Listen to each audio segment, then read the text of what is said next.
నీకు అరెస్ట్ లేదు, నీ మీద సపోజ్ ఉదాహరణ నీ మీద అట్రాసిటీ కేసు అయింది, సరే నువ్వు కులం పేరు పుట్టినవనో లేకుంటే వాటర్ దగ్గరనో లేకుంటే వ్యవసాయ భూముల దగ్గరనో లేకుంటే బావుల దగ్గరనో వాటర్ దగ్గరనో ఇంకేదో గవర్నమెంట్ ఆఫీస్ దగ్గరనో ఇంకేదో రకరకాల దగ్గర జరిగిన ఆఫీసెస్ ఏదన్నా ఉండేయండి, ఇమీడియట్ ఎఫ్ఐఆర్ చేస్తారు. ఎఫ్ఐఆర్ చేసిన తర్వాత ఆ ఎఫ్ఐఆర్ ఎవరైతే దరఖాస్తుదారు ఉంటాడో వాళ్ళ స్టేషన్లో ఉంటాడు, ఎఫ్ఐఆర్ తీసుకోరు.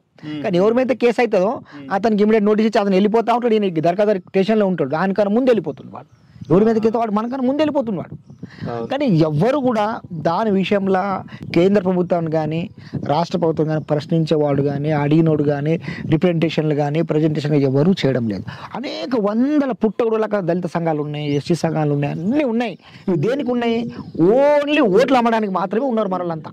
ఎస్సీ సామాజిక వర్గంలో అనేక మంది ఎమ్మెల్యేలు ఉన్నారు, మినిస్టర్లు ఉన్నారు, వాళ్ళు ఏం పట్టించుకుంటారు? అటువైపు పోతే మనము సామాన్య జనము ఎప్పుడు వాళ్ళ కేసు అవుతుందో అప్పుడు మాత్రమే గుర్తొస్తుంది దీంట్లో, అరే అరెస్ట్ లేవంట.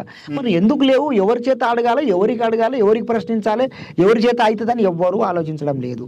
చాలా సంఘాలు ఉన్నాయి, ఏంటికి పనికి వస్తాయంటే ఓన్లీ ఎలక్షన్ టైంలో వచ్చి వాళ్ళ సంఘాలను ఓట్లు కొనుక్కోవడమే, అమ్మడమే, తాకట్టు పెట్టడం తప్ప వాళ్ళ సంఘాలకి ఏం తెలియదు. అంతకుమించి సంఘాలు తయారు చేయడము, సంఘాలను తీసుకుపోయి ఎలక్షన్ టైంలో తాకట్టు పెట్టడం, మాటిగా చేయడం, ఓట్లు ఆ పార్టీకి అమ్మేయడం, ఇది తప్పించి సంఘాలకు వేరే పని లేదు.